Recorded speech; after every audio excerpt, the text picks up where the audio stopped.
Hey everybody, and welcome to another episode of the Raad Life.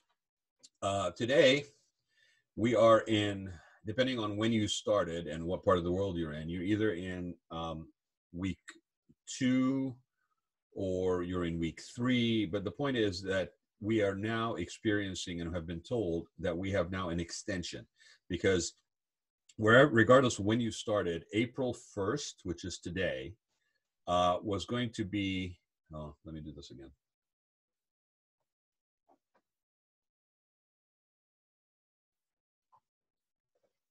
Good morning, everybody, and welcome to another episode of the Raad Life.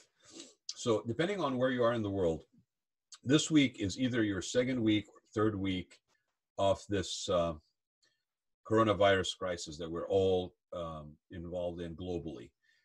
And if you are like me, you were under a certain impression until we hit this first week of April.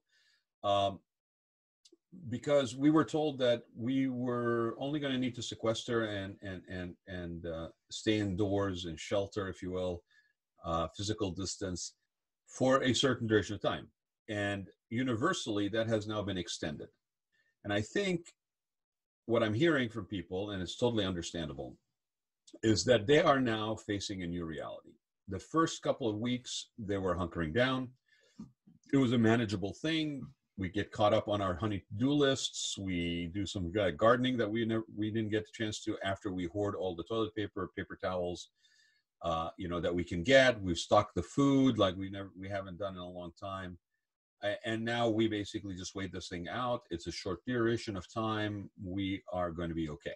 And then we now extend it for at least another 30 days. And from my perspective, I believe it'll be longer officially. And then even after we are through this officially as a crisis, there's going to be the psychological impact of how long does it take for us to really get out of it and trust that we are safe. And then right in time, probably for another flu season and the beginning of next year. So with that being said, I wanted to bring somebody on that could talk about this from different perspectives. And the gentleman I'm going to be bringing on is Jon Warner. And Jon, I had the pleasure of interviewing Jon on the Raad Life last year for his book that he published. So I'm going to bring Jon on, and we're going to see what his take is on this. Jon, are you there? I am here. Good morning, my friend. How are you? I am very well. How are you? I'm good. I like the batik above your head. Indeed. Well, we all have to do new things in these coronavirus days. I'm in the guest bedroom of my house. Well, thank you for sharing your guest bedroom with us this morning. I was going to say, I think your office environment is a lot more relaxed than mine. I think I have more of a formal organizational structure maybe over here. But I was saying before I brought you on, Jon, that you and I had the pleasure of having you on the show before, and you had written a book, and that, I kind of set the stage for us here, where a lot of people, have been through this, depending on what part of the world they're in. This is their second week, the third week. But the point is that we were under this impression universally that, hunker down for a bit. It's a minor inconvenience. Yes, you've got to stock up on toilet paper and paper towels and hoard food like you haven't done since the last time you had family over, maybe. But you're going to be okay. And it's a minor pain. It's unusual pain. You got a social distance, which in some cases, I don't have to interact with people as often. But now we've all universally been told that we have at least another 30 days and possibly more, could be 8 weeks. And I was saying that, in my opinion, it's going to be more than 30 days. And then there's a psychological impact, which after we are given the all clear, how long does it take us after that to get back into a rhythm? And I don't want to use the word back to normal, because I don't think we are going to go back to normal. I don't think there's a coming back to where we were for a number of reasons. I think we were kind of on the threshold of a possible recession. We were probably running very fat for a while. So there were some corrective behavior patterns that were showing already, but this was jarring for everybody. And now it's even more extremely jarring because it's been extended. Hmm. So I said that one person I can think of that would probably be able to lend insight into this and have the ability to look at it from sort of the investors out there position, the senior side of things, because we also have that population that barely recovered from 2008 and their 401k is taking a hit, and now boom, here we are again. So would you take a minute and maybe just share a little background with people who did not have the pleasure of listening to you last time you were on the show? And then let's just dive right into it. Okay, sounds good. So yeah, just a little on background. I have a very unusual background. I did philosophy as my undergrad, and kind of No wonder stayed. I like you. So, I guess I have a philosophical bent that I've retained all through my career. And then I've had a number of different sort of career changes, in terms of things that I've done. Educationally, I ended up doing a PhD in psychology. So I guess I come at a lot of things through a psychological lens. How do people think about this? I'm very interested in the cognitive context Yeah. of what goes on. My work is broadly in the healthcare space, and then within that space, I work heavily in the older adult population. And what I'm most interested in is entrepreneurship, because I think that's the driver of radical change. And with that background, I can't agree more. We've been sideswiped by something we couldn't see coming, at all levels, not just in the communities that I'm interested in. And it's hit government, it's hit people in all sorts of ways. And I think this, it's been disruptive to life in a way we've never seen before. Perhaps there are some people back in the world wars that remember something not too dissimilar to this, but something as disruptive as this is just incredible.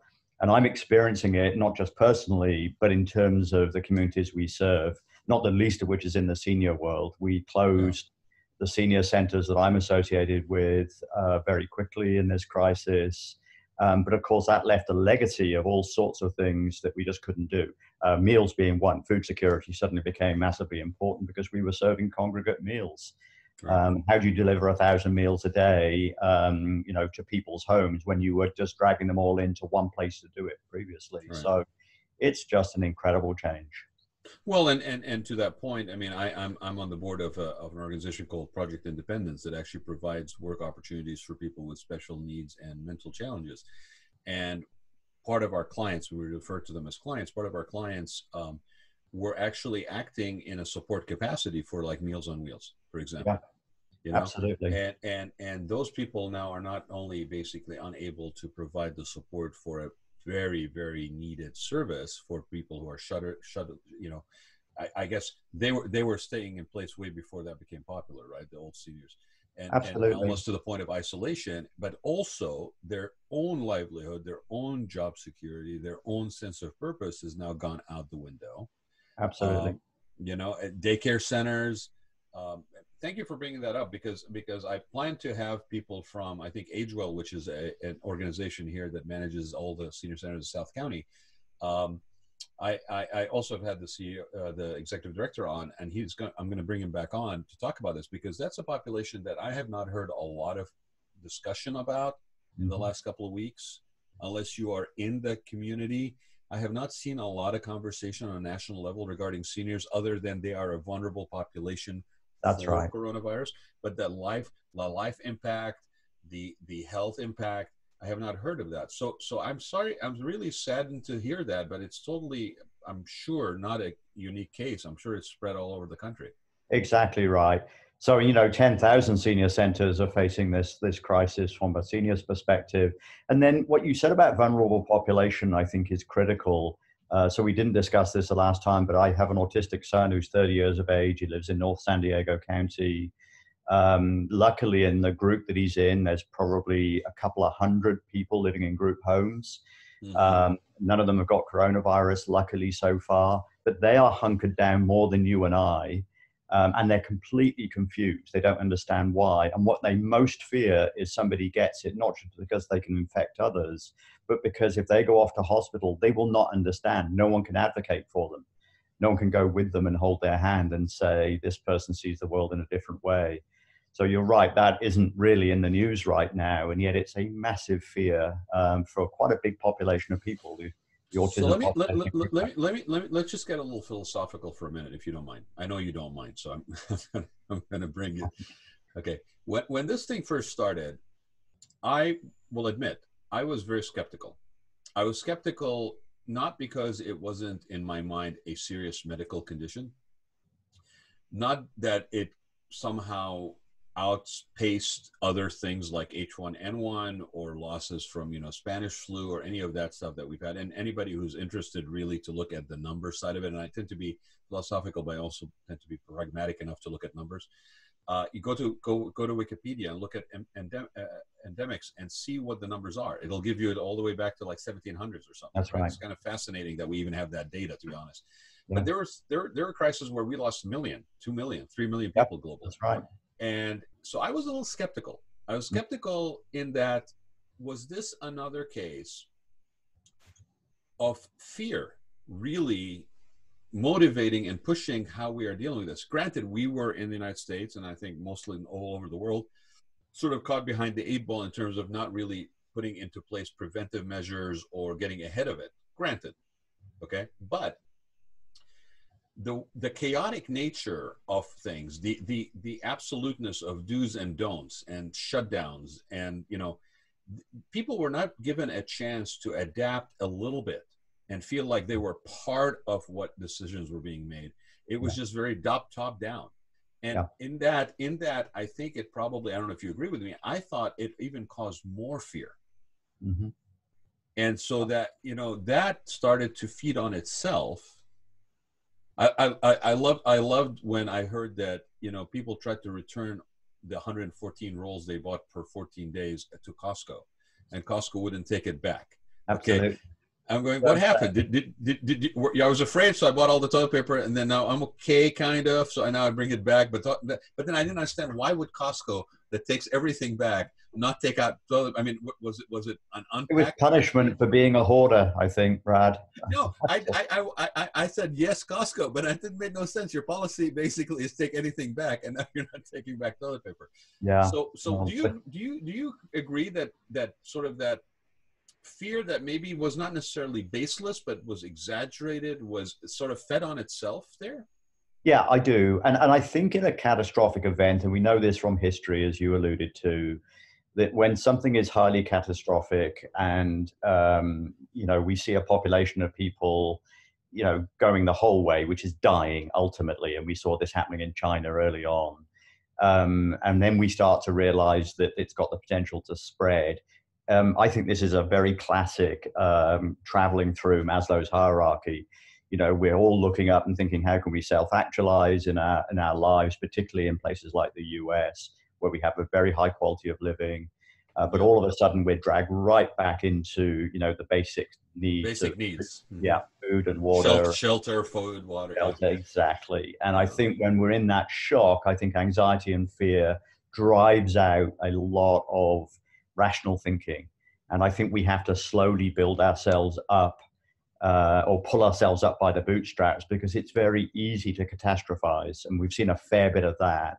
In fact, if you look even at the New York Times, I mean, a fairly sort of sensible body putting out charts and maps and the rest of it, there's a degree to which that's tracking lots of fearful, metrics that predict how bad this can become before it gets better. The thing I worry about is always, and not necessarily to this case, is there is such a thing as a self-fulfilling prophecy. Like you continue down a certain path and you don't question it, and you find yourself where you're generating your own reality, right? I mean, there's a saying by Peter Drucker, and I'm probably going to mess it up a little bit, so I apologize to Peter, God rest his soul, but where it says to predict the future, you create it, right? Yes. So if you take that and you apply it in a negative manner, how you create a miserable future is by basically continuing to feed yourself the same stuff, and within a bubble, and then have everybody around you. And that's an aspect of social media that I think is negative. Now, that being said, I did see a very positive aspect of social media. And I had a lady on earlier this week where they basically got together 50 seamstresses and basically are generating about 300 to 500 masks a day that are going to caregivers. So like we're experiencing an interesting duality of things. And I think to you and I that are basically students of human nature, there's a lot of interesting stuff going on right now with human dynamics and group thinking and sort of that that feed on itself cycle. And ironically, it's happening in a virtual environment.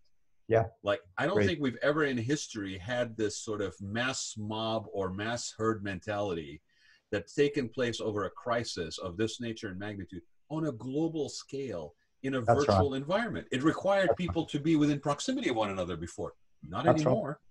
Yeah, and that's a two-sided coin, right? We've got the technology to have almost instantaneous news, and that helps us to communicate one another. But it Yeah. also means we're paying attention to the reactive nature of people's responses to all of this. Another excellent book that was written not because of this crisis and was published a couple of months before it happened. Chip and Dan Heath write excellent books, and the latest one is called Upstream. And really, it's a manifesto that says we as humans are very naturally will fall back to very reactive things if we're left to our own devices to do so, when what we should really be doing is engaging in preventive thinking. Building a contextual framework that says, wait a minute, I can't just do all the things that are right in front of me. How do I plan for tomorrow, next month, next year, 10 years time? And that's probably the journey ahead of us now. We have to be thinking. So as much as I applaud, as you say, the people making masks and doing so creatively and the rest of it, those are micro responses to reactive things because we need masks for the next few weeks. But what about stockpiling? What about the next pandemic? What about what we're doing in the hospital response system? How many ICU beds might we need? Those debates haven't happened for 50 years in the healthcare system in the US. And we've, eventually got to start thinking about those things as much, if not more. Well, I think once this immediacy reaction is over, which that's another fascinating thing about this. The rate of response and immediacy and reaction has been, for me, very pleasantly astounding, to be honest with you. I mean, for things to ramp up the way they did, for people to take initiative. There's a part of me that is disheartened because of the chaotic kind of mass hysteria side of it. Yeah. But there's a part of me that's really encouraged on a human level that people can actually, like, it's like, wow, there's a whole bunch of like creative, entrepreneurial spirited people that just jumped and raced to the occasion. And it was within 48 hours to 72 hours. I mean, it's like, bravo, really, right? And if there is a silver lining to this, is that, and I talked to Jay Barbuda, who's the director of the Center for Leadership at Cal State Fullerton. He was my first interview this last week. We talked about this. We talked about the people that rise to the occasion, and that sometimes it's not the people that you think that show the leadership, and that leadership requires humility. And it's like we're being tested on a lot of these things right now. And it's going to be interesting who basically comes out of this in what capacity. It may not be the people you think. It may be not in ways that you think, right? Yeah, I agree. And I think there's, for me, Carol Dweck's mindset model is super powerful in current times as well, psychologically, because yes, there's some leadership and there's people clearly in leadership positions and they've done it before and they're using those skill sets in the current environment. But as you say, there are surprising individuals. So I think a better way of thinking about this is who's sitting at home with a fixed mindset, kind of woe is me, this is terrible, I'm going to face all sorts of change that's unwanted in my life. And in fact, I'm effectively paralyzed sitting at home. Even though they've got a ton of time in their hands and time to think, they're actually spending it worrying and with high anxiety. Self-paralyzed. Self-paralyzed, really. Self-paralyzed, right. So their whole sort of, philosophy is, I'm paralyzing myself until this is over and someone will fix this for me. As opposed to having a growth mindset, which says, well, wait a minute, this whole journey has got opportunity in the mix. Yes, there's threat, but with every threat comes an opportunity, maybe more than one. So let's look at this in a balanced fashion, and growth mindset starts to allow me to do that. And I think that's the big thing. If people can understand what's underneath a growth mindset, so I can adjust, the way I look at the world. I think going back to people like Albert Bandura, we've got then self-efficacy. We've got human agency that allows individuals to say, I'm going to take responsibility for me. And in so doing, I'm going to be a role model for growth mindset for others. And that's going to create a positive momentum in terms of how we go forward. That's very, very, very well stated. And I think if you're smart, I mean, you and I have talked about this a little bit off the air before we started, but excuse me, the thing about that people that have been kind of running lean, people that have that in their daily exercise, maybe not daily, but maybe weekly reality, is that they do this sort of growth mindset. Yeah, And part of it is out of necessity, because if you are in that, needing to feed the pipeline, the funnel all the time, you're kind of constantly, you cannot, you don't have the luxury to rest on your laurels. You don't yeah, have the luxury to basically not be agile and nimble. that's And right. so I think that is in a way being tested for those who think that they're in that mindset, to see if they really are in that mindset. Hmm. Um, I have seen it across different industries. I know people, I mean, like you, we tend to be like all over, we're non-linear kind of people. We know people across industries. And it's interesting to see people that are in the same industry and how they have responded in the last week, and where you can see you can project one where it's going to grow at least incrementally smaller than it was, but it's going to still grow. It's going to still be moving at 20, 30 miles an hour versus coming to a complete stop. And then they can ramp up as things change. And somebody else in the same industry where that paralysis, that sense of, I just need to go get that stimulus money. I need to go get that, $1,200 a month to check. And if I don't get that, we're done. And what you think, what's the word? Like, it, uh, if you think it, you manifest it, kind of thing. Sure. It's really interesting. You actually, one of the things that you posted on, and actually one of the main reasons why I reached out to you is you put something on LinkedIn that I thought was interesting. And we joked a little bit about the color contrast situation there, but and I'll share it, because I think you were so focused on getting the sort of the pros and cons out, that you kind of use colors that would almost be in the negative connotation. But would you take a minute, John, and just go through? Look, from an aesthetic perspective, I caught it, and it was like kind of just funny, but it made me Sure. look. Which if it made me look, then it did what Yeah, it's supposed to do, right? that's Would right. you There's go? Would you psychology go of through? everything. Yeah, would you go through that? Would you go through that for us? Sure, sure. And as I'm often doing on LinkedIn, I'm trying to stimulate debate because I'm so in love with contextual thinking, trying to get people to think about the bigger picture. So I think that post was really just, it was 10 points, and I didn't want to go out there and either catastrophize or be overly optimistic or idealistic in terms of what could be. So I ended up saying, look, there are consequences for COVID-19 during and after it, and some of them we can guess, but here's my sort of my starter thoughts. And my first five were relatively negative and talked about job loss and access to capital drying up, and supply chain creating problems, in the stores and in everything else, and people having to cancel, travel and vacations, etc. And then particularly ending up with, more isolation and loneliness, even with technology to help us. But as I said earlier, for every threat, there's an opportunity. So I ended, and I did put it in red, which is kind of, traffic light stop. I Mm-hmm. said, but wait a minute, we're going to be in an environment in which, interest rates and borrowing rates will probably drop like a stone. I mean, they've effectively dropped to zero since I wrote Yeah. that. Will there be a lot of technology innovation? We're seeing an absolute explosion in terms of healthcare technology innovation going on right now, and it's been spun up in the last 2 or 3 weeks. It's just incredible. The online education stuff, people educating their kids at school, and the innovation that I've been hearing about has just been stunning. I Mm-hmm. think we will ultimately be talking about disease prevention and future pandemics, and I think that's only a good thing. And how do we get more preventive and wellness centered? And ultimately, what I'm most excited about in terms of the opportunity, and why I ended on point 10, is what's the cultural shift going to be? And it's hard for me not to see massive potential opportunity for society to become kinder and more collegiate and more helpful and more sharing. So I think that's what excites me the most. And it stimulated, 35 comments even on LinkedIn. And there's some very intelligent voices out there that are adding to the mix. And I think that's a great debate to be having. Yeah, it's also been interesting. Like, yeah, the dynamic. You and I have been on social media and are very active for a while, and it's interesting to see that interaction. I mean, especially on LinkedIn.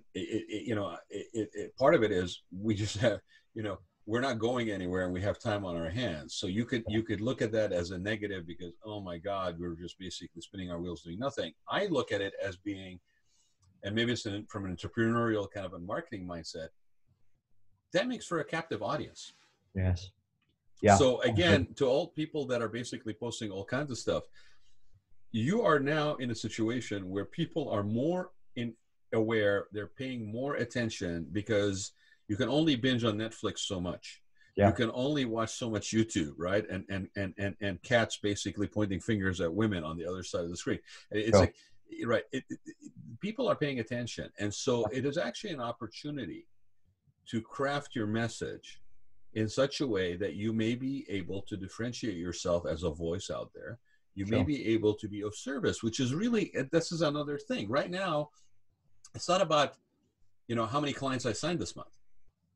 The measure of value and purpose now is, did I actually put out something that helped somebody navigate their day, I agree. that provided a connection with a resource that they needed desperately. It's like sort of that pay it forward on steroids right now with Yeah, the it aid of really is. social media. Yeah. In fact, did I leave the world a better place than I found it, which goes all the way back to Baden-Powell, I think. So, I think that's the legacy stuff. It's altruism. And in the end, I think that's what human purpose is all about, making the world a better place, Well, it's a whatever that hopeful message. It's a hopeful message. I is. mean, what you're Hopeful. putting out there is a hopeful message. Now, I'll put on my jaded hat for a minute, right? And because I can't help myself. But I agree with you. I think there is definitely going to be a societal change. There's going to be an impact. The lasting and sustainability of that is where I'm hopeful, but I call myself a realistic optimist, and I actually used to say that there is actually a difference between a realistic optimist and an optimistic realist. That's right. Yeah. So yeah, I'm a realistic optimist, but I will say that I hope that this takes, because we are being shown an opportunity. We have an opportunity here to be shown Yeah. how quality of life can be crafted differently. That it's I not agree. about the attainment of immaterial things. Like don't get me wrong. I think there's going to be beautiful connections and reconnections and reignition of relationships that may have been basically on hold and strained. There's also going to be a whole bunch of divorces that come out of this. Sure. Yeah. But as a student of human nature like you, I think the ultimate positive that could come out of this is that kinder, gentler thing. Yeah. Yeah. And Agreed. it's definitely, yeah, it's an opportunity for us to, I think, look in the mirror, and it's a scary thing, but we Yeah. got all the time in the world right now. Well, But exactly. We've got time in our hands at home. And it's why I think this whole growth mindset thing, and we don't have to anchor it wholly to what Albert was doing with kids, but I think as humans, if we can understand that as a rubric and what we have to do, I think we've all got the chance to be more growth mindset orientated. Not in a perfect way. Some of us are wired a little bit more in that way than others. But I think we can all learn what is the heuristic that we need to go and take us forward. And I think that's what drives the kind of society. I put a post up on LinkedIn yesterday about developing a happiness index. mm, It's not just about doing a survey, which Gallup does, which says, do you feel happy on a scale of 0 to 10? I think we can put more sophistication behind that. Those are the sorts of things I think take a village to really craft well, start tracking and then acting on. This is a great opportunity to have those philosophical thoughts, I think, while we're doing what we're doing, and maybe we're doing for the next few weeks sitting at home. I know we've got a couple of minutes. I know you have another appointment coming up, but which seems kind of like a strange thing to say when you're sitting in your guest bedroom. I know. It's a series of phone calls and Zoom webinars right now. uh, take a couple of minutes and maybe share something that is of interest right now, like that you're focusing on, or something that you're worried about. Yeah. Okay. I can definitely do that. So, Raad, that I work in the healthcare investment community, and a lot of that is early stage investment, and it's the investments that dry up the quickest. Yeah. And I'm worried about this because we've seen a very quick abandonment of the space, at least temporarily. What that means in practice is what investors have done, particularly institutional investors, but angels are the same, is they've said, I'm so uncertain right now about what the world will look like. I cannot make a decision to go and deploy my money. Maybe I will need it for myself. So it's a very rational response. Yep. Of course, the problem is this is the lifeline for many early stage companies, some of which are innovating in ways that will help society through this very crisis and then beyond. So we've got the ultimate in terms of, a paradox. in terms of what's going on. So what I'm thinking most about is how do we create enough growth mindset in the investment community for them not to go and turn off the tap for too long and start to go and sort of pick those technologies that are going to be helpful in the longer term and not just freeze. So that's what I'm working on the most right now. Yeah, I agree with you. I think that is something that could easily become the sort of the unsung, the unspoken of victim of this, and like to get that, the irony of this, and I've said it to you earlier. Last year was trotting along, but it was a little sluggish, and I think there was that concern about an incoming recession and an election year and all this stuff that was playing out. And there was a little bit of a wait and see and sit back kind of thing. But then this year, and I cannot explain it exactly other than, hey, let's get it done while we still have the current administration. I can't really explain what it is, but this year started off with a bang. I mean, Yeah, people were like hit the ground like, oh my God, 1,000 miles a minute, like that's compared right. to That's what December. makes it so shocking because of that. I think we were barreling along fast, and then all of a sudden, wham, we have this situation. Yeah, we hit a wall. Yeah, and so with that being said, would you take a minute and also tell people how to follow you, give some, if there's a website. I know you're on LinkedIn too, and I encourage everybody to basically follow Jon because, like he says, we need thought-provoking, think outside the box, challenging norms. It's healthy to do that, whether you embrace what it is being discussed or not. I think having people that are willing to, not for shock value, but just for, why not? Let's have this conversation. Let's delve into that. Let's go down that rabbit hole for a little bit. We don't lose our personality or our positions or our values by doing that. And if anything, we basically open and expand our minds doing it and potentially helping ourselves and others. So would you basically take a minute and just share how people can get hold of you? Yeah, so a couple of ways. LinkedIn, as you said, is a really good way. I'm Jon Warner on LinkedIn, just Jon. There's no H in my name, and you can find me pretty easily. I'm on a lot of other social media platforms. I'm on Twitter as well, Jon C. Warner. I'm in that environment. But from a website perspective, because I'm involved with entrepreneurship, the slamprocess.com website, which is dedicated to the last book that I wrote, is probably the best way of getting in touch with me. And there's actually a contact form there as well. Like you, I'm very happy to talk to anyone who's a free-thinking individual. Yeah, the art of conversation has saved humanity many a times. Indeed. When we stop talking is when we really get in trouble. I agree, So, and podcasters are the new vehicle for that to happen well. People like you. I did laugh, Jon. I have to tell you, I did laugh when we were shutting down everything, and they released a list of essential services. And I looked down, and right under laundromats was newspapers, TV, radio, podcast. There you go. Let me tell you, I had up the list. I had a blast telling my whole family. I told you I was an essential service. There you go. Perfect. Very good. Thank you, Jon. I appreciate your time, my friend. You stay safe, and I'll check in with you again. I have a feeling we'll be talking again before this is all over. Sounds good. All right, Raad. Very good. See you soon. You too. Bye.